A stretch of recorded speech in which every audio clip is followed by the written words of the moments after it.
Os portugueses que viñen aquí maiormente, pois, eran xente de... Mira como éramos aquí, pois eles eran bastante peores de cultura. De cultura e a de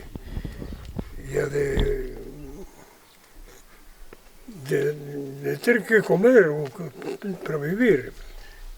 Viñan, pois, por a comida. Había quen se aproveitaba deles. E era o tío Bilio, era o que contaba o conto. Isto era en casa deles, e contaba o conto do canto de Germán e o galo da tía Jesús.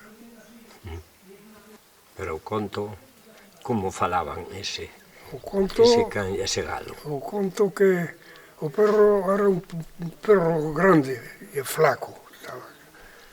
Dice, o cão tiña cara de fome e ladraba pola noite, fome, fome, fome.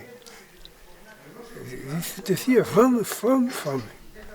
E o galo de tía Jesús decía, por aquí sempre foi así.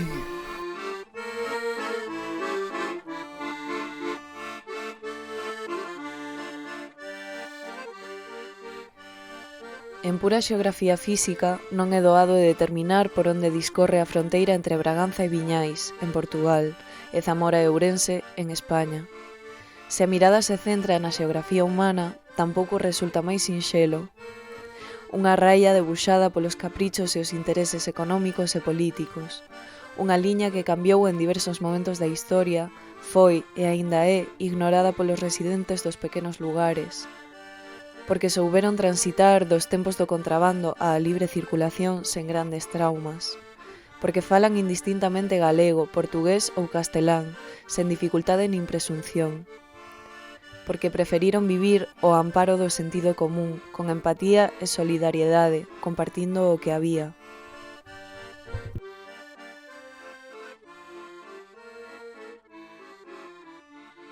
Havia muita pobreza nesse tempo, quando eu criei.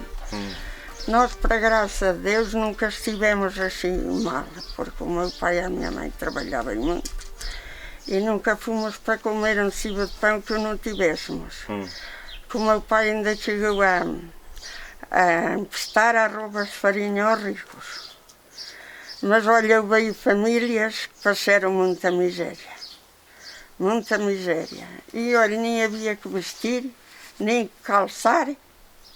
Andávamos descalças. Até íamos à escola a Fontes. E aí havia o Álvaro. Eu também ia à escola e depois deixou ir. Depois deixou de ir. A professora perguntou por ele. Então, Álvaro, por que não vem à escola? E depois, não sei, foi um irmão da Gracinda que lhe disse assim: diz, ele não tem nada que vestir. Anda despido, não tem nada que vestir. Envergonha-se de ir à escola. Era uma miséria bem grande. Nesse tempo, quando eu criei. Olha, e despidos e descalços, diz que dá a Deus o frio conforme a roupa. Porque não havia luz, havia petróleo e pouco. Porque havia vezes que tínhamos que ir ao monte e colher uns candeeiros que se chamavam de brezos de luz. Secávamos-los e depois tinha uma señal aqui, que unha vez pasaba debaixo daquele que estaba aí colgando e aí me caeu e teño unha señal, por eso ese recuerdo non se me olvida. Sí, nós chamamos candeeira. Candeiros, sí, candeiros, sí, que eran, se puñan blancos, queimábanse, bueno, eso é a sustancia. Aquilo na cadea era a vela. Era a vela, sí, era o que había, sí, non había. O petróleo estaba racionado e desas cosas, bueno, eu viví descalzo porque non tiña que me facer os zapatos. E aí vale de pastoreo a un señor, as cabras, e ele facíamos zapatos, pero como non eran de madeira, non había herradura, non había, pois ao pouco tempo rompíanse. Os tamancos le chamaban, non? Os zapatos, sí, tamancos, sí. Tiña 8 anos e aí íbamos para a borda da raia coas vacas os ajuntaban a un montón de rapaces para que fóramos no brao. E ali nos ajuntábamos.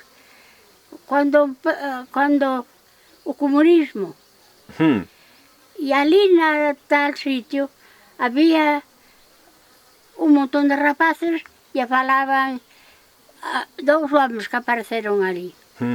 E decíanos que empezaron a decirnos tonterías de que o comunismo que era non sei que, o comunismo que era...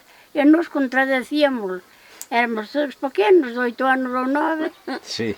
E hasta nos dixo que non se me olvidou eso, porque decía o home, a falar e a nos contradecindo, e dicía aquel señor, calaivos, que vos non sabendeis nin onde tendei a mão dereita.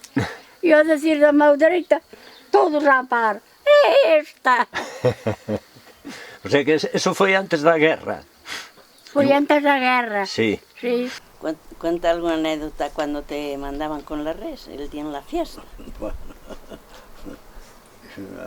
yo, la anécdota cuando me mandaban con la res, una vez me mandaron con la res y pone ya ahí por donde pasa el ferrocarril y estaban unas cuantas mozas allí, unas con las vacas, otras por allí, me lié a enredar con ellas, la res marchó, vino el lobo y me mató a 7. Ni se paró a comerlas, solo a matar. Solo a matar. Sí, el lobo no parece sé que tenía... no sé cómo no me mataron a mí.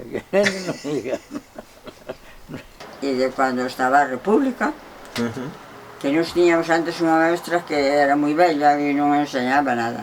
E logo veo outra, que era máis joven, era a saída do colegio e aquela sí enseñaba moi ben. E eran todos republicanos, porque a República subiu a paga. E como dice Roslán, polo pan vai o can. E que hai dice, polo pan vai o can, pois eles tamén, como a República le pagaba máis dinheiro, pois todos os maestros e esa xente era republicana. E logo no ano 36, ya foi cando estallou a guerra, que durou hasta o 39. E Franco matou a todos os que le estorbaban. Pa mí, matou-os a todos. E un ano, que logo meteronse, desde que se acabou a guerra, xente ao monte. Non oístes eso? Sí, fuxidos, xente que estaba buscando. Matouse ao monte. E unha vez, pois, non sei se foi en Porto ou onde, os mataron a 4 ou 5. Daqueles que escaparon e troueronos en carros hasta aquí. Aquí a os colleron nunha camioneta ou non eso. Pero que quen os matou non sei, pero serían os franquistas, que eran os que formaron a guerra, con Franco. A escola fuera, como Franco non obligaba a nada, pois as mulleres non tiñamos que aprender. E a fora da escola, como as dúas que naceron despois así seguidiñas naceron con máis suerte e xa Franco xa poso a orden de que hasta os 14 anos obrigatorio ir á escola, que antes non era, senón non nos deixarían quitar e estas tuveron que ir á escola, estas iban á escola e viñan da escola e eu facía os deberes que le puñan elas na pizarra e aprendí a sumar. Eu aprendí a sumar na ladeira, nas pedriñas esas, cando viñamos da Burgoza coas ovellas. Oi, que triste cousas me estou contando, Dios. E nas pedras eu aprendí a sumar e a multiplicar e os deberes que le facían, que le puñan as dúas irmás pequenas, eu facía tamén, facíaos en casa e así. Eu á escola empecé, pois, cando se empezaba, entonces, con 7 anos. Pasa que ibas menos días á escola que coas vacas. Sí, o sea que ás veces non se podía ir á escola. Non podía ser, porque a xente estaba traballando, ven a segar erva, a seitura ou o que fose, ou a cavar as viñas, ou a buscar leña, e entón, por o pequeno, tiña que ir coas vacas. E non podías ir á escola. E a plantar pinos, con 11 anos. Aí xa era o jornal, non? O jornal, claro. Xa se iba a ganar algo porque tamén era necesario, non? Me pagaban 9,50 ao día. 9 pesetas con 50 céntimos, mira que jornada. Mais que con grande. Aos 9 ou 10 anos, o sea que... Con 11, eso con 11. Con 11. Con 9, 10 iba de pinche, non sei quanto me pagaban, porque cobraba meu irmão, eu non iba nin a firmar. Dicía, tómalo do tu hermano. E ala, me daban e eu non sei nin o que era. Pois si, con 11 ou 12 xa me pagaban a mí, e pois era 9,50 ao día, ganaba. E aí era con permiso dos pais ou... Con obligación. Igual te decían, hai que ir aos pinos, e aí ibas. Eran os que animaban. E a ganar igual 150 ou 200 pesetas ao mes. Claro, claro. Para xerar un pouco. Esa mecánica era así, como as vacas iban para a serra, e había que guardar por tantas vacas tiñas, non sei se era mediodía por cada vaca ou como fora, bueno, os días que tuveras, a mellor menos de 3 días ou 4 non estabas na serra. Pois, o jefe, como digo eu, pois case sempre andaba nas obras, e se non andaba nas obras non podía marcharse 3 días ou 4 para a serra, porque, claro, se atrasaba a erva, se atrasaba a aceituras, se atrasaba a carreixa, se atrasaban os traballos. Entonces o menino tiña 7 anos. Pois preparar lo fato ao menino, e tiñamos naquela, me acordo, 3 días de serra. E, bueno, viña ali un veciño, baixaba para baixo, e o rapaz subía, pero chovía, que había niebla, estaba todo con muita niebla. Entonces o pai le decía, mira, tú, tiñamos un burro, tú non le des ao burro para ningún lado, que o burro te leva a chota. Pois marchou o rapaz, tocaba de vir ao veciño, vondo ao veciño, dixo, non, que viste o rapaz, dixo, non vi, porque como chovía, botemos a vacada para baixo, para o abedulo, e o outro xa me dixo que viñera, e xa me vin por baixo para casa, entonces non o vi. Menuda noite, e menudos días, sin saber nada. Hasta que xa para dali a 2 días, baixou, antes de baixar el, xa baixou outro veciño, e subiu outro, xa foi como unha vara. E dixo, nada, tranquila. Cando cheguémonos, bueno, xa estaba deitado roncando ali na choza. Xa tiña todo o fato dentro, xa nos tiña lume, con 7 anos. Non sabías, porque incluso xa se perdera un veciño do pueblo, xa era maior, se chamaba Gregorio, pois xa se perdera en serra, coa niebla. E apareceu 2 días despois, a pé dunhas pedras. Machera, ele iba andando, pero levaba fato para un día ou 2 días, pero arrimouse a noite que onde había unha fraga ou algo, e ali quedou, e a niebla a chover, e ali hasta que o pueblo todo a buscalo, e o encontré. E cando xa era máis grandiña, como sempre tiñan que meter liada, pois sí, me pagaron por 2 anos de inverno clases de noite. Eso sí, se preocupaban que aprenderas a leer e a escribir, por lo menos. E a facer cuentas, e eso. Pero porque non puderas ir cando eras máis rapaza, ou? Eso, cando tiñas idade de ir á escuela. Pero tiñas idade de ir á escuela e tiñas que traballar como un burro, xa. Pois sí, fui un inverno cunha que estaba en casa da Patro, non sei se te acordarás. Sí, sí. E despois fui outra vez coa Adela aquela que estaba na fonda. Despois levábame de diante, puñan unhas dúas xuntas, e acórdome un ano que íbamos para o colado, e mandábame de diante, e como iban as vacas detrás, deitábame e dormíame. Cando chegaban ali as vacas, xa me espertaba o papá para que seguira de diante outra vez. Así que mira que grande era. Pero porque ibas no carro? Non, iba de diante.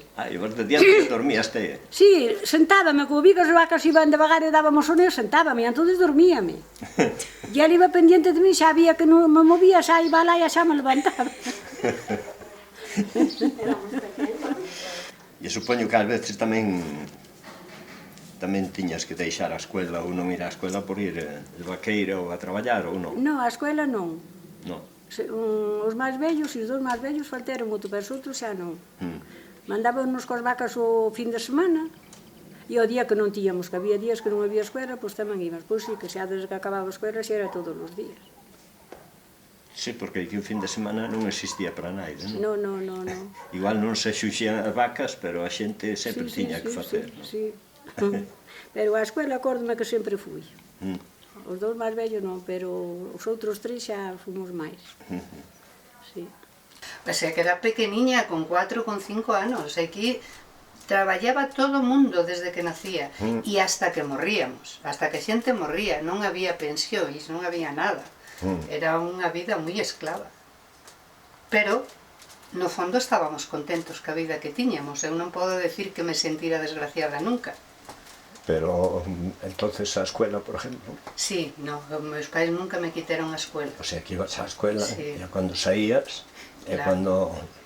Eles aquí nunca me quitaron da escuela por facer outra cousa, e ademais foi cando nos marchamos de aquí, meus pais encargaronse de que eu tuvera unha boa educación.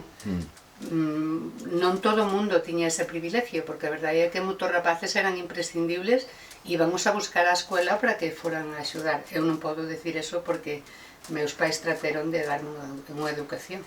Pero estabas comentando, igual ibas da vaqueira antes claro. Da edad escolar, incluso, non? Sí, sí, e que te levantabas ás 6 da mañá para volver, para que eles xa tuveran os carros cargados e... As vacas acomodadas. Claro, para despois ir... E a túa tempo de ir á escuela. E eu marchar á escuela, claro. O sea, tiñas xornada de traballo antes da escuela e despois tamén. Claro, claro. Si acórdome perfectamente de subir por o pueblo cas vacas e unha muller de decir ai, pobriña, que pequeniña, e xa ter que facer isto. Pero non o facía sola. A verdade é que aquí facíamos todos os rapaces, o sea, que non era unha excepción. Sí, sí. Era a vida que conocimos. Claro.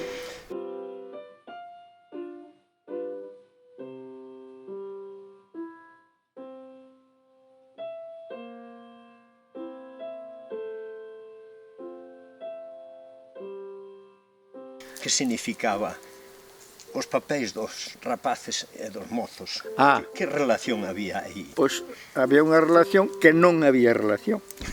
Porque normalmente entonces, bueno, tú ainda te acordarás, xuntábanse os mozos ás noites, ás tardes, porque non había pandirias, había o bar, non había monis para entrar. E xuntábanse corros deles e os rapaces íbamos a meter a nariz ali e zurrábanos. Había unha galla ou algo e claro, estabas deseando entrar aí na mocedade para estar con eles. E claro, mentre non tiñas, pois, non sei, 15, 16 anos, non te admitían. A min admitíronme por o que foi, con menos edad. Eu ainda non era home suficiente para entrar ali. E como foi aquel acordo? Aquel acordo foi que eran vísperas de Reyes. Tú non sei se te acordarás, pero antes facíase o reinado, que le decían. Sí. E entonces, claro, faltaban un par de días para os reis e había que cantar os reis por as casas. E o gaiteiro, a gaita non tiña fol. E entonces, meu pai tiñamos unha cadeliña pequena, que el como sempre foi cazador. Xa era bella a cadela, pero era adecuada para o fol da gaita. E dixeron os mozos, dixeron a meu pai, se nos das a cadela para o fol da gaita, o rapaz entra na mocedade xa, non ten que pagar o viño, porque había que pagar o viño. E dix, pois vale. Pois claro, agora non se pode decir, pero colgueron por o pescozo, afogueron. Eu marcheime, cando eso, porque eu quería a cadela como se fora a miña irmá. Marchei, saqueron a piel e puxeron a gaita. Por cierto, que puxeron coa piel para fora, porque claro, tú sabes que había que curtir a piel para facer eso. E claro, despois cada vez que soplaba e soltaba o punteiro aquel salía aquelo de dentro, eu non sei como o Luís non morreu, porque aquelo olía a tigre. E así foi, entrei na mocedade por a cadeliña. Sí, sí. Contento pero triste ao mesmo. Exactamente, contento por entrar, pero exacto, acabas de decir, triste porque, joder, eu apreciaba a cadela e quería que non veas. Sí, era difícil pasar de rapaz a mozo tamén. Sí, e eu pasei logo por eso. Eu non tiña máis de 14 a 15, creo que non chegaba. E despois a edad non te admitían ainda, pero como a cousa urgía, non tiñan para o gaiteiro para que toquese a gaita, e había que cantaban os reis por as casas, sí. E a xente dábale cousas, comidas, chourizas. E aí foi entrar en unha mocedade, sen pagar.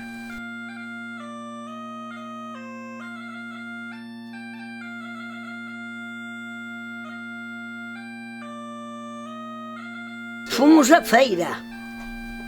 feira. Íamos, faziam feira de animais, de gado e de vacas e de burros e tudo. Era no Santo António, no Toural, no Santo António. Ainda não sabes onde é o Santo António? É o Toural?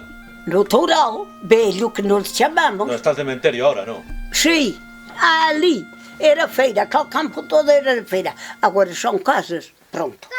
E depois foi a mãe de Alexandre, deste Alexandre, com 2 vitelos à feira, a vender. E chegaram, vinhamos para casa, vir para cá não nos venderam, os vitelos fugiram-lhe e não nos encontramos mais, pouco valeu, e pronto, não se encontraram. Buscaram e buscou-se, disseram a guarda, a polícia, que naquela altura não havia tantos como agora, se às vezes apareciam os vitelos ou alguma coisa, que eram daqui de Rio do Norte, porque não havia telefones. E chegaram à casa, tio João, era meu pai. Perderam-se os vitelos, não fomos capazes de os ver, ele entrou para dentro, não era o pé da gente. Não era o pé da gente que ela responsável. Meteu para dentro e saiu e disse-lhe: amanhã ides a saber dos vitelos. Perguntai-os da ponte de Nova, para que lado? Não nos pergunteis para este lado. Estão da ponte Nova para que lado? Para este lado não estão. Outro dia foram lá no meio de um trigo, na ponte Nova daquele lado, no meio de uma trigueira. Aparecer. Sim, despois já empezou a República, mirou que me acordo. O que tenho no sentido, a República, despois cada vez que já empezou a guerra, todos a guerra, 60 e tantos mozos deste pueblo. Foram à guerra. Estavam lá. E nada mais moriu de mal. Os outros salvaram algo de metralha, traían alguns, pero que no, con o corazón de Jesús ayudou a todos. Porque hasta, mira, decía unha muller de Lubián o día da Tuíza, que decía la Virgen, Virgen bendita, sálvenos os mozos de Lubián, como salva o corazón de Jesús os ermixentes. Sei vencer assim de muita coisa, sei. Sim, são orações para curar, não? Para curar, é. Por exemplo, alguma que nos poda... Às vezes vem aí assim, se a gente fere, já vieram aqui, oi, muita gente. Com a dor nos quadríceps poder mexer. Eu venzo-lo e já, não é? Ao fazer 24 horas fica melhor. Só com prego, com oração? É, com oração. Pero que hai unha para cada doença? Unha diferente para cada doença? Pois, e para as nervas dos olhos também sei. E para o coxo também sei. Quando morde um bicho fica assim, até mordeu aqui e fica assim. Também sei benzer.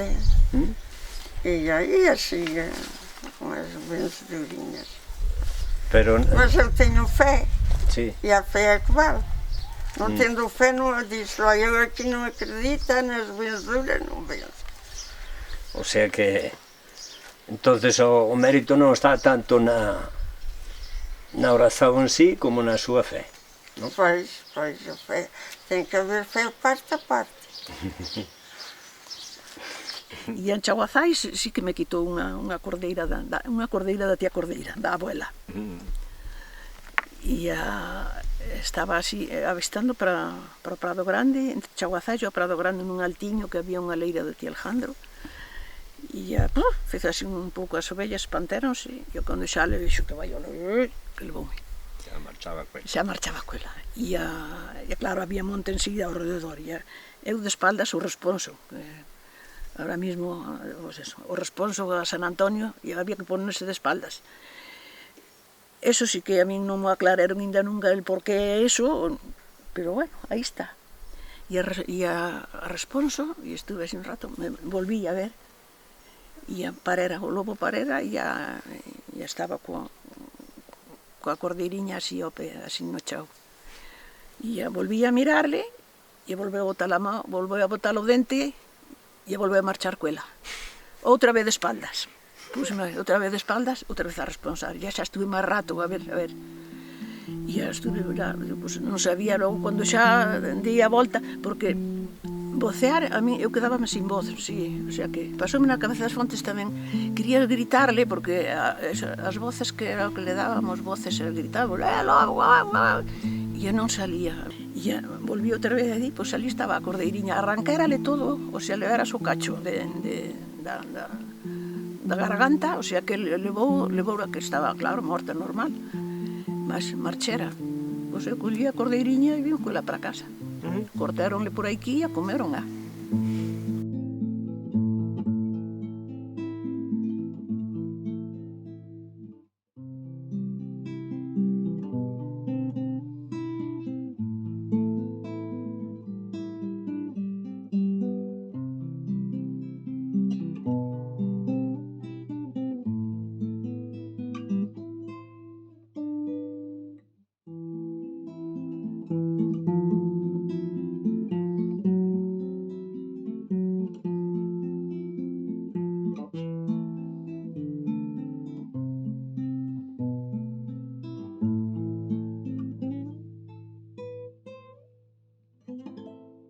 O sea que la luz aquí venía de arriba del lago, de la presa que... Viene de arriba del lago, de la presa que se reventó. De la presa.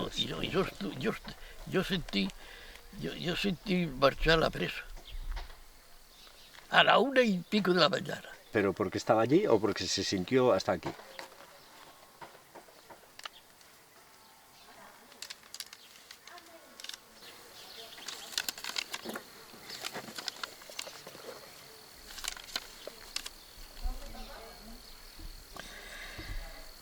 La presa de arriba del lago reventó el día 9 de enero de 1959. Ese día, en esa ocasión, yo ya tenía taberna. Y iba a comprar a Pedralba, si conoces dónde está Pedralba, sí. Que había un señor que ya murió, que era mi quinto. De manera que yo traté de ir esa noche, porque tenía que ir por casa de este Gregorio, para dejarle un camión de mercancía que llevaba la nota, dejarla allí para que me la trajera. Y yo iba a Zamora, yo fui a Zamora, y fui con intenciones de ir a Zamora. Pero también tenía una novia en Lovendos, en un pueblo que hay desde Pedralba a Puebla. En el medio de ese tramo, le llaman Lovendos, ahí tenía yo una novia. Y primero estuve, llevaba el caballo que tenía, ya de noche. Por la tarde, llegué de noche allí, bastante de noche. Bueno, yo tampoco tenía prisa porque hasta por la mañana no podía salir en el coche para Zamora. Claro. Cuando llego a Pedralba, estaban jugando las cartas, yo pedí algo de tomar, tomé algo, no sé lo que tomé, y estuve con ellos allí un rato hasta que terminaron de jugar las cartas. Y yo cuando vi qué tal, me marché. Cuando llegué al alto, que sería una cosa como desde aquí a la punta arriba del pueblo, poco más. Cuando llegué allí, hace así, desde Pedralba, para ir para Puebla, hace así. Sí, sí. Cuando llegué a este alto, una loma, antes de llegar a Lovendos, allí empecé a sentir el ruido. Aquello era espantoso. Se me espantó el caballo, empezó a brincar, pero me tiene que le tenía algo dado. Y no, pero me bajé, me tuve que bajar. Había una luna como un sol, estaba el cielo como está ahora.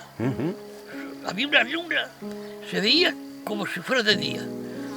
Y yo miraba, porque el ruido que yo veía, creía que eran aviones. Sí, en aquel tiempo yo, ¿qué iba a desconfiar de eso? Que eran aviones. Y miraba, pero ¿qué va? Yo lo decía. Estuvo un rato hasta que paró el ruido. Paró de que se vació el pozo, que aquello fue en poco tiempo. Bueno, yo me vine por ahí abajo y ya no me monté. Bajé porque estaba cerca Entré, ya me esperaba ella, y até el caballo a la puerta de ella y estuvimos allí hasta que de madrugada. Que fui que me era para coger el coche, para Zamora. Sí. Nadie me dijo nada, ni en Puebla, yo creo que no estaban enterados tampoco. Claro, todavía no se sabía. Me voy para Zamora. Cuando regreso a la tarde, a la hora de venir el tren, ahí el coche, el autobús, el autores, se llamaba autores. Autocar, ¿no? Era un autores. Y le dice, así iba el autocar lleno, y yo iba atrás del todo, arrimaba a una chica joven. Y le dije, porque vi que la gente iba llorando y tal, muy pensativa. Y le dije, nena, ¿qué pasa? Que parece que esto... Ay, hijo, usted no sabe qué ha pasado. Dijo, pues no. Dice, es que reventó la presa de arriba del agua. Hostia. Mire lo que era. Los aviones que yo buscaba. Era la presa. ¿Sí? Y te lo conté. Y así fue.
Durante os anos 40 do século XX, pola banda española a vida na raya exixía amplo espazo para a épica. Estaba a obriga de buscar pan nos tempos de racionamento e da fame, con camiñadas que podían sumar nunhas poucas horas 40 kilómetros, 12 deles baixo terra, 20 cunha carga de 5 ou 6 fogazas e con medo a que a parella da Guardia Civil aparecese detrás dunha matagueira para confiscar aquel tesouro de supervivencia. Que aventuras tiña cando iba a buscar pan a Requeixo? Como era aquelo? En que tempo? Aquelo ibas como podías. Para lá ibas hasta Lubián andando. Despois ali viña a línea de Galicia, que le chamaban a línea. Sí.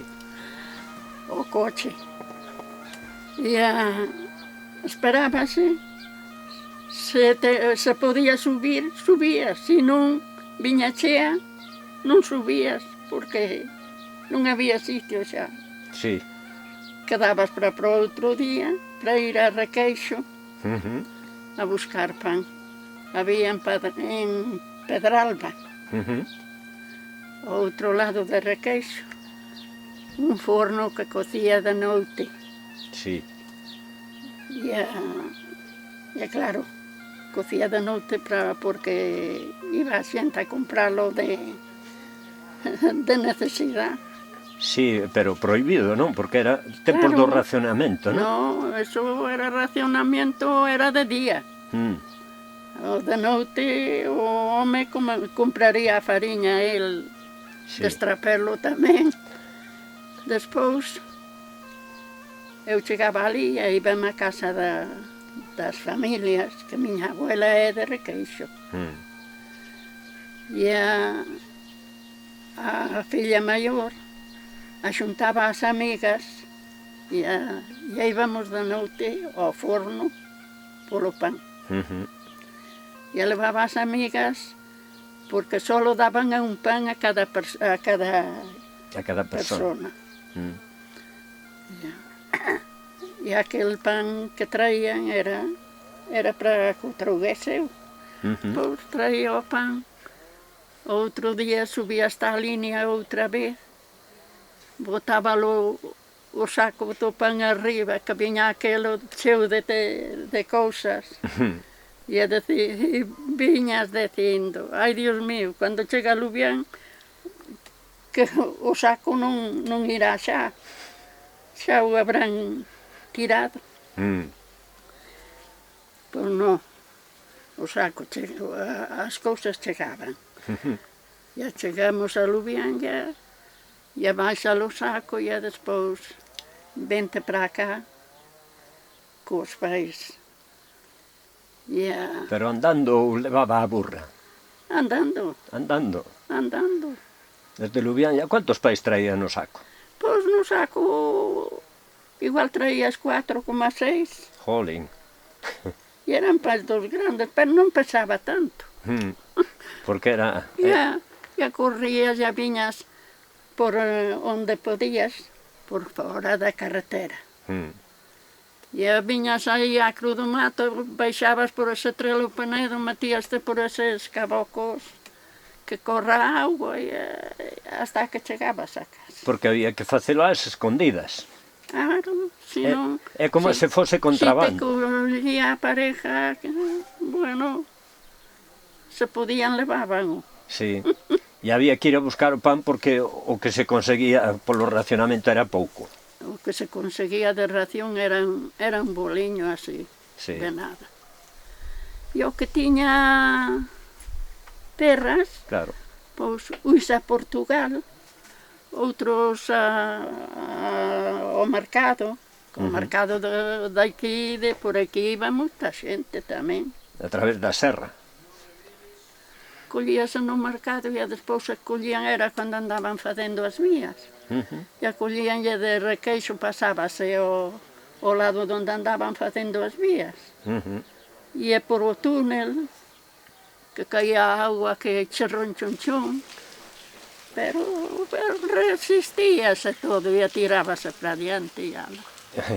O sea que... E viñase por o outro lado, como o túnel viña por o outro lado, pois viñase por o outro lado, pois xa saías a monte, xa para hacia Castrelos, por Monte Baixo, andando por Carreirois, hasta chegar. E así non tiña a suerte que non te saía a pareja e te quitaban algo. Pois bien, e así non, pois... E iso chegou a facelo moitas veces ou solo foi algunha vez así contado? Eu fui 3 veces. Sí. Por a que tiña a probabilidade que quedaba en Requeixo en casa das familias. Claro. E aí ven as amigas da filla maior e sacaban máis pais, porque se para ir por 2 pais tamén non merecía a pena, que tamén andabas moito. Sí, sí. Outras veces fomos miña mãe e eu hasta Lubián e crucemos por abaixo por Lubián, crucemos despois ali en Nacibeiros, me parece que era Nacibeiros, crucemos o río. E por aquel lado despois xa nos metimos ao túnel a sair onde iban a fazer a estación en Requeixo e xa ali pois xa... Pero ese era o túnel de 6 kilómetros, era un túnel larguísimo. Era un túnel grande e caía agua por todos os sitios, a chorro. O sea que algunha vez en vez de ir na línea iban polo túnel. Claro, porque a línea non era segura. Chegabas a Lubián e viña chea e igual non a collías. Sí, sí.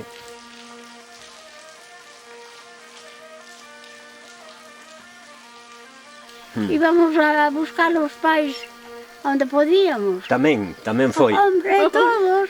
Sí. Íbamos tamén a Requeixo, como dice, e o meu padre foi ele e outros 2 ou 3 e traían nun burro os cuantos pais que puderon traer. E a meterse nun quiosco a tomar un algo, porque iban de noite e tiñan que volver de noite. Sí. E cando saíron, o burro comera o pan e medio. tiñamos a facilidade máis por ir a requeixo. Sí, sí. A Portugal é que a xente que cocía en casa ofrecía Xa. a cambio de cousas que le veses. Sí, a cambio de cousas que igual ali non conseguían e a que aquí había. Pero iba a comprar ao comercio macarróns, arroz, de todo eso, aceite, de todo, de eso ao comercio. A miúdo, sí. E a outras xentes que íbamos moitas veces, moitas compañeiras a Enriqueta e eu fomos moitas veces, iba ao pan, xa a xente. Había xente conocida que le ofrecían o pan. Sí. E bueno, pois si levaban uns cacharros, era a troco, como decían eles. Sí, sí, cambio. Bueno, e falando... E esas cousas, e chegabas á raya, e chegaba, viñan os guardiñas, había un que te quitaba todo. Eu unha vez que traía unha lata de aceite, e a tiña diante de min, facíanos por todo así, e colleu a lata, e eu dixo, deixa a lata aí. E dice, ora vai. E o compañeiro decíale, ora deixa ir as garotas. E traíamos macarróns e esas cousas, e todo ali. Non le deixou máis copan. Decía o outro guardiña, ora deixa as garotas. Pero o que era de comercio e eso, non deixou nada. Levou todo. Eran moi diferentes uns dos outros, Viñan 2 ou 3 chavalas máis detrás de nós e tamén le fixeron igual. E foi a dixo Luna, ande que, cando viu que levaba a lata do aceite, dile, ande que con boa se meteu. Porque eu dixele, bueno, a lata leva, pero non sei se mañá non aparecerá a casa. Díxelo portugués. E por iso a outra le dixo eso. Efectivamente, apareceu en casa. Porque tiñamos o sargento e o cabo e eses de pupilo en casa. E claro, eu iba coa lata do aceite para facerle de comer para eles e para os que faría falta.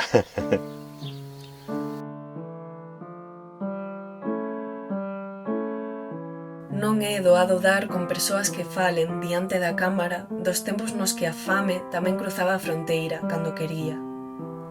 Un vello viaxa 70 anos atrás e deixa falar o neno que foi. Mamá, quero pan. E a mai, non hai pan. E lembra a veciña que o colleu da man para levalo ata a súa casa e meterlle un pan debaixo dun brazo. Hai tamén ecos de conversas que atravesan paredes e xeracións. Mamá, quero pan. Non hai pan, fillo, pois as folecras téñeno, así morresen. A folecra que oíu non se atreveu a levarlle un pan aos veciños. Xa morreu de vella, tempo ha. O rapaz que pedía morreu tamén, non de fame. Só os ecos das voces resisten, como a desa irmá maior que reprende o pequeno. Non lle pidas pan a mamá, que non o ten, e logo chora. Un día foi unha señora portuguesa e dixera a meu padre que le fose a arreglar o loixado. E foi, e en vez de darle diñeiro dou un pan que era así de grande. Encontrou un señor no camiño e dice, carallo Manuel, o que traes, o que traes. Queres 10 duros por el?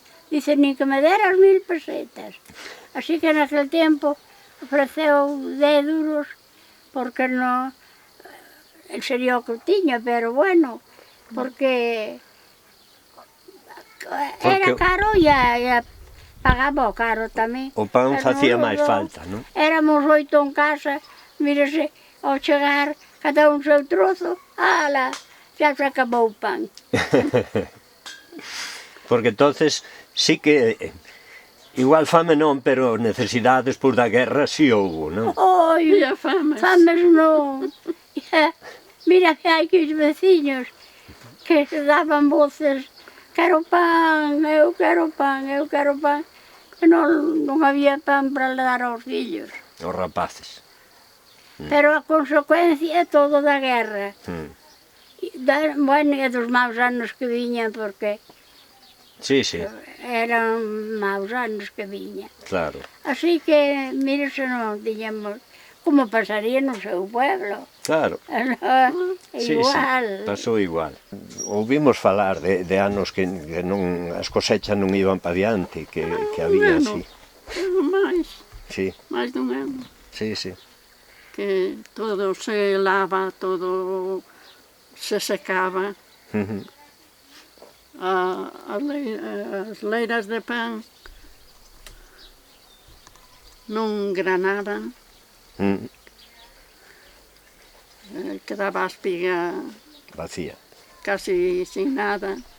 Non. E por iso foi máis fame, por eses anos. Sí, sí. Que se non son eses anos que ven tan contrarios ao que se sembraba, non se pasaba tanta necesidade. Sí, sí. Pero eses anos é que foi terrible. Polo que me está contando, o que creo é que moitos de Ermisende viñeron a quitar a fama aquí, por unha temporada, non? Pois viñan cá, coitadiña, e as españolas, coitadas, trazían panelas de barro, lá viñan co iso ás costas, para darem alguma cousinha por elas, non é? Neste tempo tamén esteve mal a Espanha, mas depois logo ficou ben. Sí, bueno, pero sí que houve unha etapa difícil, non? O que nos contaba antes do que comeu o pan inteiro é un bon exemplo, non? Pois, coitado, pois contou-me un filho já morreram, claro. Diz que tiña tanta fome, coitadinho, que lhe puseram o pão inteiro e que o comera todo. Que relación había coa xente de España? Ai, antes era proibido, non se podía ir a Espanha, porque os guardas prendían a xente. Ben, pero había moita xente que... Pois, o trelo, e só pasaban as coisas de Portugal para a Espanha e da Espanha para Portugal. Sí. Mas os guardas, se os apanhaban, tiravam-las. Pero había moita xente que vivía deso. Vivia disso, había moita gente que vivia disso. Sobre todo cando... Pois, de andar a levar coisas para a Espanha e depois trazê-las para cá. Pois havia muita gente que vivia disso. Sí. E que recorda levar ou oír falar de levar para lá, de traer para cá, que produtos, que cousas? Levavam tudo, acho que levavam tudo. Levavam café, levavam... Pois eu acho que levavam tudo. Da Espanha para aqui? O meu marido uma vez também ainda foi, uma vez, e depois saíram os guardas e depois ele disse a espoleira, não sei aonde, da estrada para baixo, para um coisa fundo, e eles que estiveram acima e que disseram assim, dizer não, ele está aqui. Ele está aqui, mas não o viram. Eu depois vi os parvos para virem. Contou-me mais quantas vezes. É o que tem. Bueno. Pois vivia-se assim, muita gente vivia chamavam-lhe o trelo. O trelo, sim. O trelo. Pois muita gente vivia disso. Sim. Mas havia, esteve aqui o quartel, os guardas, esteve na Mofreita. E claro, isso agarravam, tiravam as coisas. Pero bueno, de alguma maneira para moita xente foi unha oportunidade ter a fronteira así. Pois, agora é livre, a gente é tudo, e assim é melhor. Agora sí.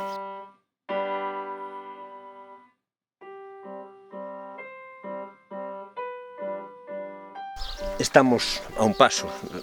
Vemos de España, estamos en Portugal. Que significa para a xente que significou para a xente de Ceibe destes lugares o feito de estar na fronteira? Foi bo, foi malo? Non, agora foi mellor agora, porque hai están máis libres. Mais libres. Antes andaba a guarda nunha corriza que non sei onde, sabe onde é a patada das miseras. Sí. E do lado aquí hai lá unha corriza. Há lá unha corriza, agora já está toda, que era dos Vidales. Sí. Conocía a xente dos Vidales, agora já non hai. Sí, sí. Ainda había un, mas que xa morreu. Está un filho do Vidal, ainda conheceu o Vidal. Sí, sí, o do taxista, o do taxi. E depois, unha vez, un daqui da Mofreita, que era irmão de uma que chamavam a Laurinda. Conheceu a Laurinda? Sí. A Laurinda era dali da Mofreita. Sí, que estuvo ali moito tempo, moitos anos.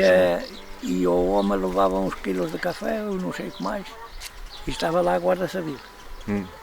E tiraram o contrabando e depois bateram. E nisto aparece não sei se foi até o Vidal esse, apareceu lá e disse: "Que andas a fazer ao homem, cara? Então queres o matar aí ou o quê?"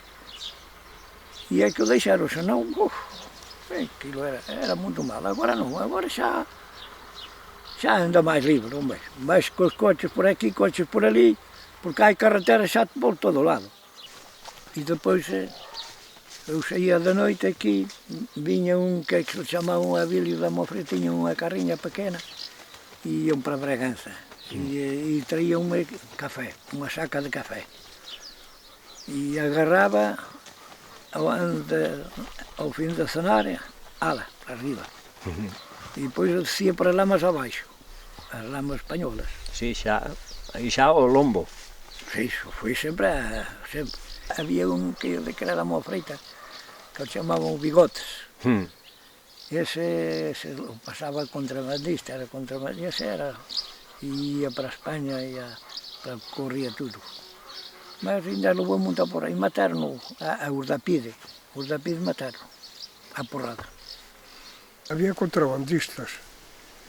Si hubo unha temporada que equivalía o ganado o doble que en Portugal. Entonces traíanse ganado que se dedicaba que tiña falta dunha vaca, por exemplo. Sí. En vez de ir a mezquita, pues igual a traías de Portugal, que te costaba a metade do que valían aquí. E houve aquí que se arruinou, había un que se chamaba Eulogio, era das familias destos do Gabriel, desos. E se arruinouse completamente co contrabando de ganado.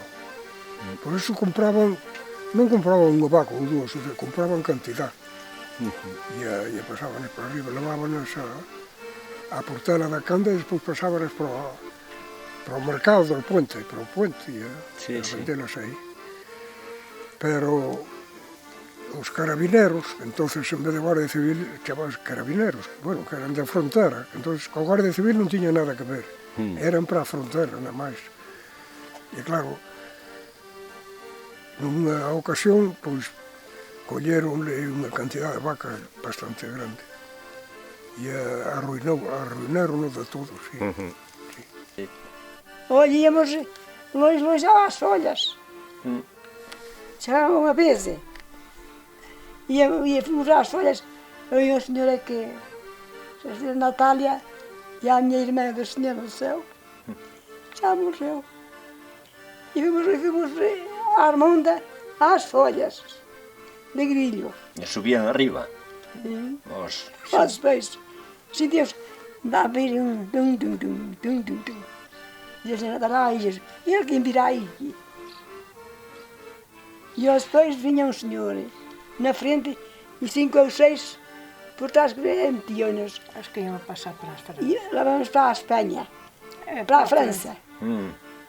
E nós estávamos ali paradas com os burros e eles diziam: Non, minhas senhoras, non teñan medo, que nós pasamos, non facemos mal nenhum.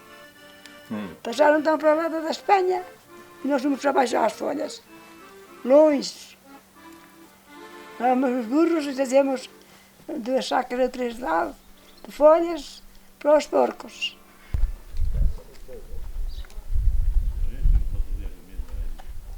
Eu vivo desprezada por estes mundos além de me ver abandonada sem ter quem me queira bem. A vida é misteriosa, tão enganosa para quem não tem. A vida é mesmo assim, pobre de mim que não tenho ninguém. E a mim ainda bem me lembra quando eu era criancinha, deitado sobre a redinha, lá na sombra de um sardão, enquanto a minha mãezinha, ela suspirava então. Era uma pobre velhinha e cantava esta canção: dorme, dorme, meu filhinho, esse sono inocente. Dorme, dorme, queridinho, que a mamãe está contente. Houve um ano, acabou o petróleo, não havia petróleo. E de noite, no inverno, nós queríamos trabalhar ou em meia, ou em renda, ou no como for. Sim. Paus, são os lumieiros das urzes, os paus secos das urzes, sim, sim. No cadeado de pôr o lato em cima do lume, furávamos aqueles paus, acendiam-se, ardiam até em cima, e nós, com aquela luz... Alumiava melhor que uma vela, não? Olha, com a vela não dava tanta luz como aquilo, porque eram muitos paus, era um aqui, outro ali, e víamos tudo na cozinha. Ou seja, que havia que ir para o monte e a vir com o braçado de... Era, e depois meu pai foi a Bragança e comprou um lato de água ras, não era petróleo, era água ras. Acendia a candeia, dávamos luz, como o gás, formávamos uns morrões assim. Outro dia, os copos que botávamos eram maneiros com a minha roupa, do água ras, mas via-se bem, Sim. Sim, via-se bem. Quando se vai a luz, que haja uma trovoada que se vai a luz, ligo o candeeiro, tenho sempre a luz. Mas fica a gente assim, baixa a luz, não há televisão, não é? É mais bonita a televisão do que o telefone. Agora já não se precisa do telefone, agora estas pandeiretas já se fala direto. E é verdade, claro. Pois agora estes buques, sabem-se as notícias todas por o buque, sabem-se tudo. Não havia de desistir. Havia de arder essa fábrica e a do tabaco. Era. Isso, sabe-se o bem, sabe-se o mal. A Albertina está no Algarve e manda-me coisas que eu não sei aqui.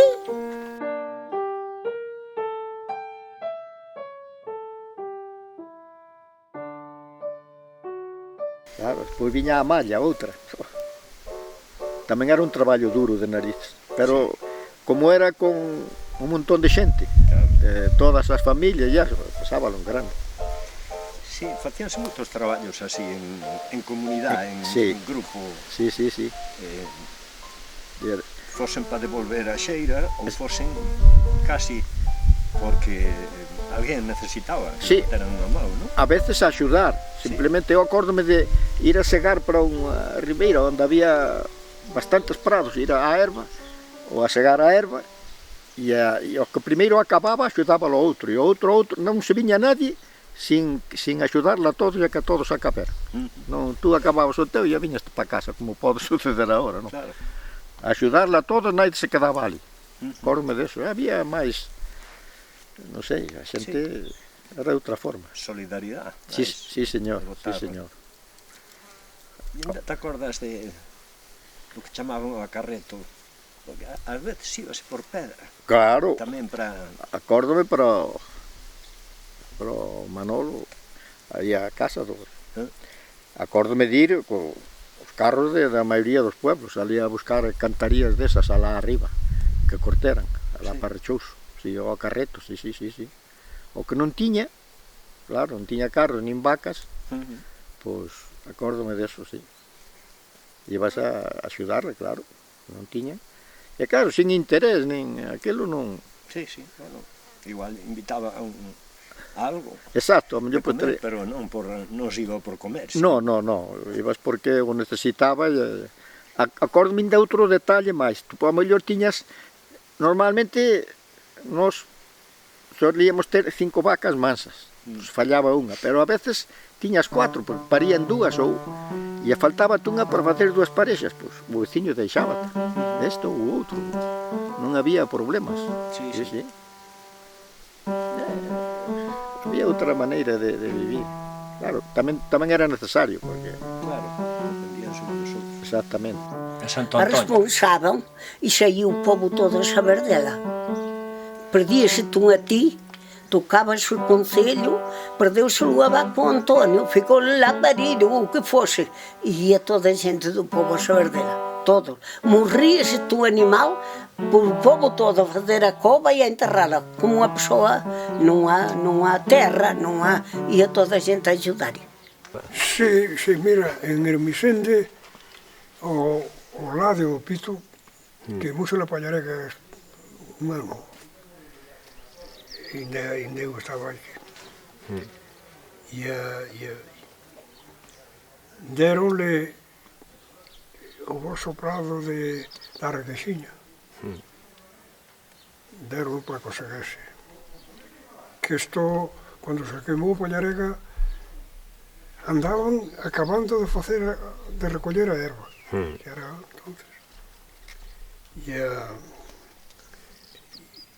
E según o couto, todo o que se podía aproveitar, porque en algúns igual tiña algún carrasco, algunha broza, pero aquel fondo todo ia hasta o recanto, todo o que se pode aproveitar deronlo, daqui deronlo o ladio para conseguirse. Viñan, bueno, digo, andei aquí, e viñan dali tamén a segar, por entón era a gadaña todo. Sí, axudousele moito, sí. Toda a mocedade, non? Sí. Pero neses casos, ou cando había que facer unha pallarega ou remontar unha casa, así que iban os veciños tamén a... Entón era o carreto, se chamaba. A buscar a pedra, non? Sí. Nós, cando arreglamos a casa, que arreglamos, pois, non hai moitos anos, bueno, xa pouco antes de marchar eu para Bilbao, se arreglou que, pois, aí ainda estaba o Olimpio, o marido da Rosario, o Olimpio, o Manolo, cortaron cantaría xa lá no monte, e aí trouguernos con acarretos. Todos os veciños iban, maiormente casi todos. E aí, pois, llevabas para tal día, pois, facías o carreto, aí matabas unha ovella, un carneiro, o que fose, para dar de comer, que non é que fosen por comer, pero, bueno, dábase de comer. E así, o que tiña falta, pois, para un caso desos axudábase. Sí. Claro, porque con un carro ou dous tardaríase moito. Hombre, pois mira, a ver... Entonces, se un día... Sí, e se era necesario repetir algunha vez, pois eso. Se iban 15 ou 20, pois xa se traía. Pero o máis sorprendente, quizás, desa vida, aparte do traballo comunitario, da solidaridade que había dois con outros... Eso sí, muta. Tamén é o feito de que... Muchísima. Ou alguén se ponía malo que... Ali estábamos todos correndo a ver o que necesitaba. Sí, eso era muchísimo. para traballar, para se estaba enfermo axudarle no que fora, se le facía xa todo que tuvera sin fader, porque non podía, que estaba enfermo, eso todo, cualquera que fora no pueblo. Sí, Aunque tuvieras algún problema algunha vez con esa persona, chegaba ese momento e non había problema que valga, tú le axudabas e punto. Sí, eso sí. Me acordo unha vez que casada, que viñéramos para ir para San Martín del Pedroso, e ao acabar de fregar, tiñamos un patio así tamén, estaba no cuartel, acabei de fregar a cociña, veixei para baixo e estaba unha veciña xa moi maior, ali ao lado do cuartel, segando, pois sería por julio, así, segando cebada. Como que me daba pena, digo, a ver, señora Aurora, déjeme la hoz, que le siego yo un pouco. E claro, collía a foz de pim pam, aquilo para min era como nada. Ai, que se va a cortar. Non me corto, si me corto atamos el dedo. Nesto se asomara o que estaba de puertas, que era de Benavente, marcha correndo para dentro, que estaban os outros, e o Ventura non estaba, aquel día estaba de servicio. Venís, veréis como ciega la mujer de Ventura, ya ves como ciega. Digo, tú pensas que porque o home é guardia que a muller do Ventura non sabe traballar. Non sabe.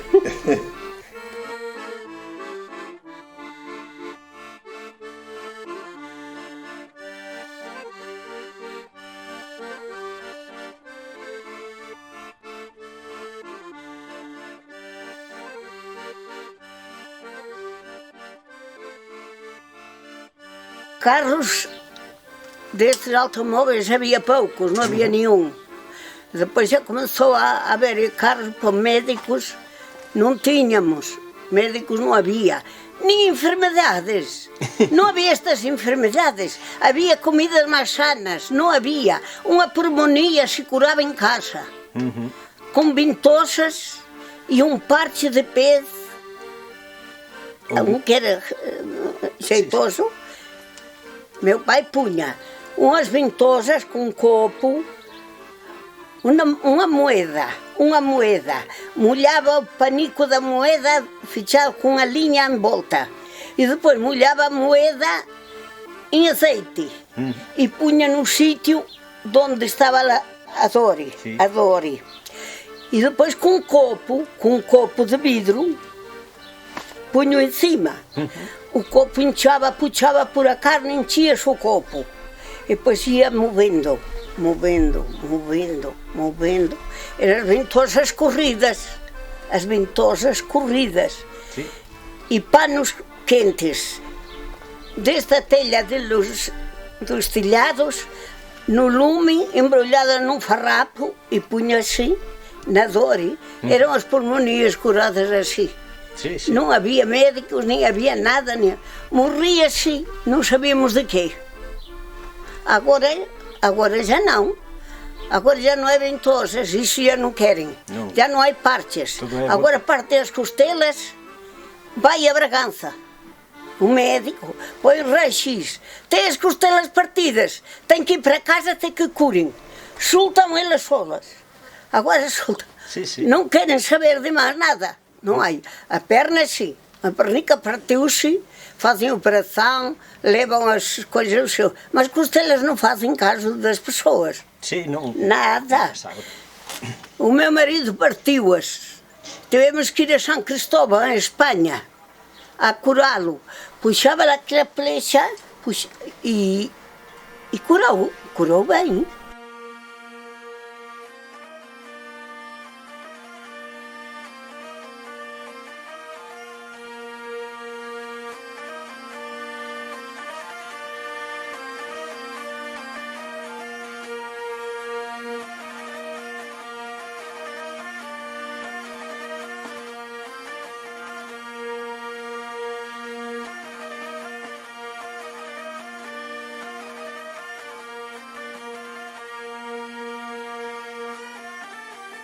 Aquí as mulleres, en todos os lugares. En casa, de onde quería en casa de miña abuela, acórdome cando compraron o primeiro reloj. E entonces guiábanse pola luna. E miraban para ese lado, para ese monte. E Cando ya estaba un rato orando, fiando sempre ou facendo elas nunca estaba, as mãos nunca estiñan quietas. Decía, mira pola ventana, que esa ventana que hai aí era da cociña. E dice, mire pola ventana a ver onde vai a lúa. Ah, pois está chegando ya a riera da choza. Pois entonces temos que ir á cama, que hai hoxe. Por eso se guiaban. Eran máis listos que nós. E de día polo sol, e pola sombra dos árboles. Home, claro, e polo día, claro. Los días era máis fácil. No, pero de noite elas sabían tamén. Onde iba a caixota, como non le chamaban, que a caixota se puño eu que le chamaban a osa menor ou a osa maior, porque a ver que caixota había. Non sendo a osa maior e a osa menor non había outras. Pois elas por aquilo sabían máis ou menos. Os traballos era tudo feito à mão. Agora já não há trabalhos. Agora é tudo com as máquinas. Que sim? De antes tinha que chegar com a gadanha e ficava assim os linhões, tinha que se arramar, tinha que se virar, tinha que se juntar e depois carregá-lo. Eu carreguei muito carro dele todos os anos. E olha que não aparecia no carro nenhum tão bem carregado como os que eu carreguei. E depois já compramos o trator, também carregava o trator. Uma vez fomos para as labradas ao Feno, também foi o João da Zeta, Deus o tenha em descanso. E eram mais quantos homens, só era eu mulher. E subi ao carro para o carregar e ele diz assim, bom, só está aqui tanto homem e a mulher a carregar o Feno. E subiu lá ele. Mas ali o Feno, bem nas labradas, era muito áspero. Ele subiu lá e não foi capaz de eu carregar, caiu ele todo para o céu. Tive que ir lá eu, tive que o carregar eu. Íamos à chegada, eu fartei-me de ir à chegada, com a foice. Para a Espanha também? Não, fui para a Monfreita, à Tornejeira, e cá íamos assim à Tornejeira. Fartei-me de ir à chegada, ela está toda. Fartei-me de ir à chegada e depois à carreja, era com as vaquinhas, com o carro, depois fazer a mesa. Depois as malhas dentro, era a malha, os homens. Uns de um lado, outros do outro, mas eu já não sou já passei. Depois já vieram as malhadeiras, só de malhar. E ia às malhas, todas da primeira à última. Certo. E era tudo assim, tudo feito à mão. Eu tive que fazer tudo. Até ia dias inteiros a labrar, com a junta de cria lá para cima. Até dizia um pastor da Monfreita que só andávamos lá para cima os dois. Dias que dizia lá na Monfreita, eu não sei aquela rapariga como se aguenta. E ali a um lameiro que tínhamos a dar alguma coisa às vacas, comer alguma coisa e tornava a labrar. E tocou-me de tudo, os trabalhos todos. Incluso o arado, todo isso? Com as charruas, antes era com o arado de madeira. De madeira. Mas depois já vinham as charruas de ferro, assim. Sim. E eram assim. O meu pai até me comprou uma mais pequena, porque agora andou que estavam a poder com ela. Porque los hombres eran casi señoritinos entonces, te lo digo yo. Bueno, señoritos no, que sí. Hacían su trabajo. Mira, iban para el campo y tenía que ir la mujer con ellos. Y cuando venían, se sentaban en la escalera de la cantina y la mujer tenía que ir a hacer la comida, a cuidar el ganado, los marranos, las ovejas, las cabras y todo. Y el señorito iba a mesa puesta. Sí que era un poco así. Se lo consentían. Y el trabajo de la mujer no acababa con el día. ¿Qué va? El hombre igual sí, pero la mujer... La mujer tenía que seguir. Y luego tenía que hacerle los calcetines a mano, los jerseycitos. Hilar la lana. Que yo cuento ahora muchas veces, digo, pero si antes no necesitábamos de nada, hacíamos todo en casa. Todas aquí as mulleres traballábamos moito tamén, porque iba a decir en nós, porque non tiñamos hombres en casa máis co pai. E entonces fizemos, pues, hai quen non saiu de casa, a veces, non sei, pero bueno, non... Sí, seguro que aresteis con... Sí, moito. Co arado... Co arado, sí. Un montón... Puñamos coas dúas xuntas e unhas veces a Joaquina e eu anduvemos moito, o sea, que cada unha cunha xunta arando. Na quinta, que era a leira grande, puñamos unha máis arriba, outra máis abaixo, e así arando. Cada unha en belga. Cada unha en belga, e eso. E desde logo, a Joaquina casouse,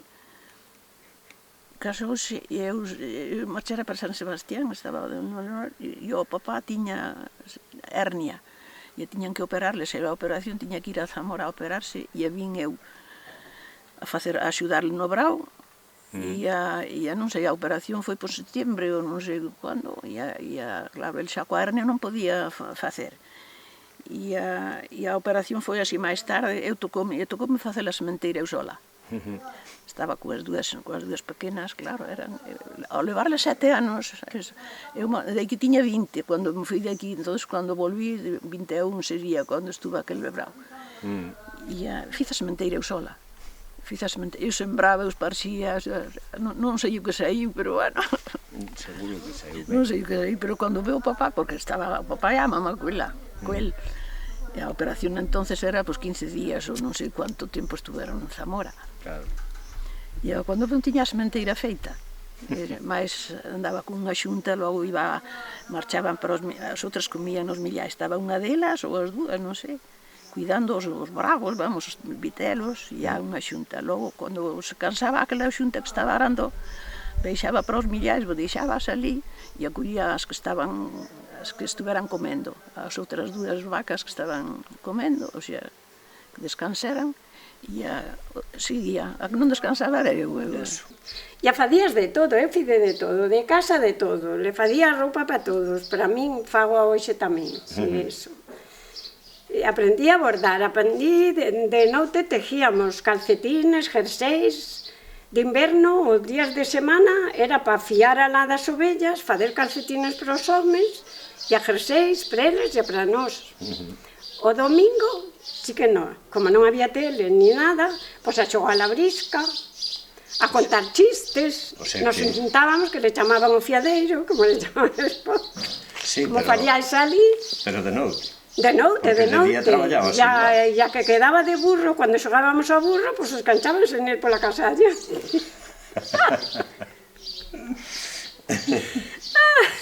Pero os días de semana non, nin de noite podíamos parar, había que fazer os calcetines e os chaquetos. Unha vida moi dura, a verdade, moi dura, que a veces le conto eu aos rapaces e pensan que é un cuento, pensan que é mentira, sí, pero non é.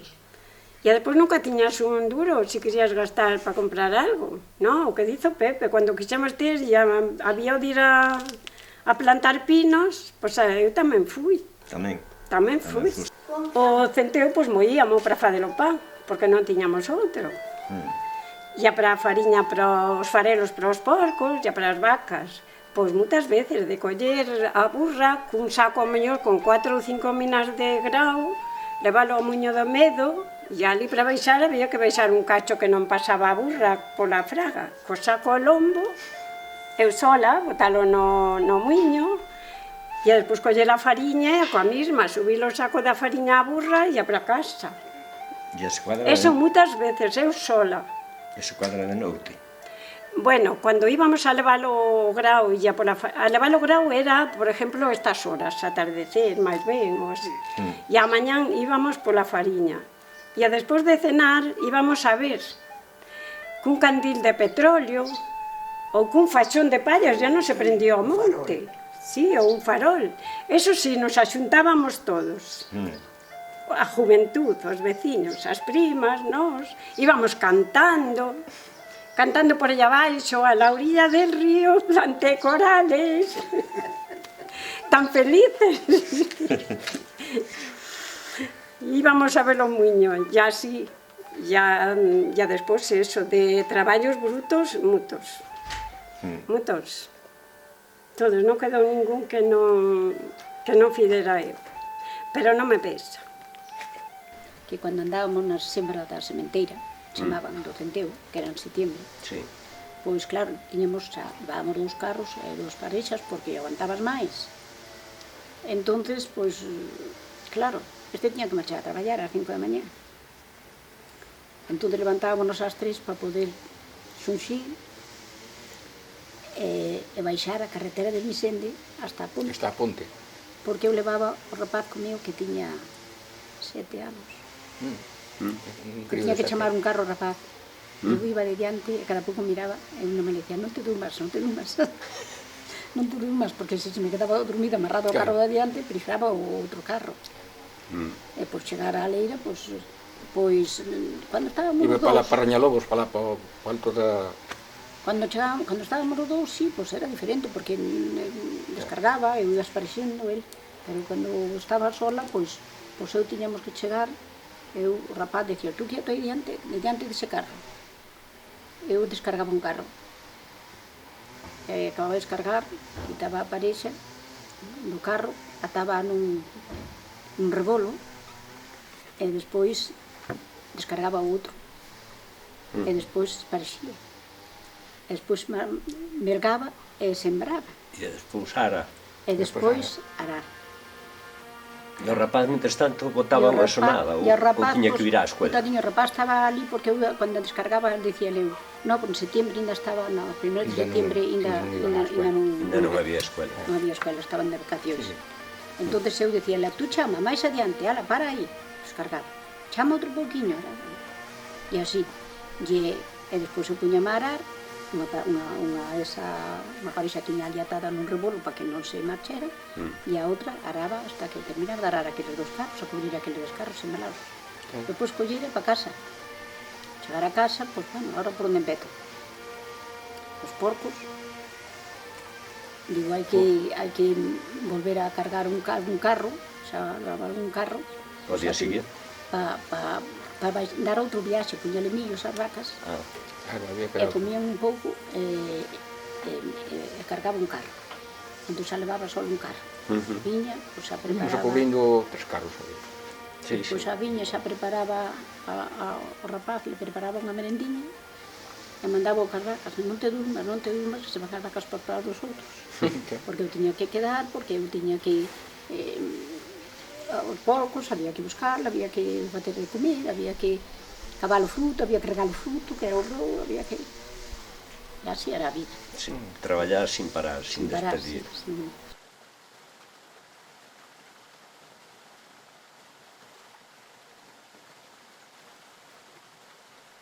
A xente traballábamos ao mellor ao día 16 horas. Sí, sí. Ou máis.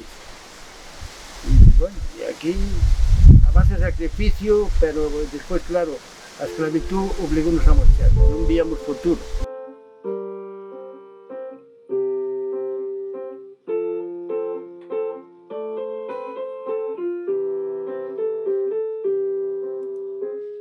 Sempre trabalhando, a cavar, a sembrar, a tudo, sempre trabalhando. A minha vida foi sempre trabalhando. Como é agora, todos dizem, porque quero. Não é porque sobrem as coisas, mas da minha idade, há que comer. Mas eu não posso estar parada. Claro. Dou-me bem com o trabalho. E a horta tamén é para sentirse... Saio aí fora, vejo as hortas perdidas. Dá-me pena de ver as hortas todas perdidicas que já ficam, porque o ano já ficam mais. Tenho cebolas, pimentos, feijões, batatas, tenho semeado de tudo. Este ano, para o ano já não serei viva. O que lhe vamos a fazer? Também sempre não pode durar a gente. Há que deixar lugar para o outro. Os outros deixam para nós e nós agora para o outro. Tem que ser. Tem que ser. Quando Deus queira. Ontem à noite foi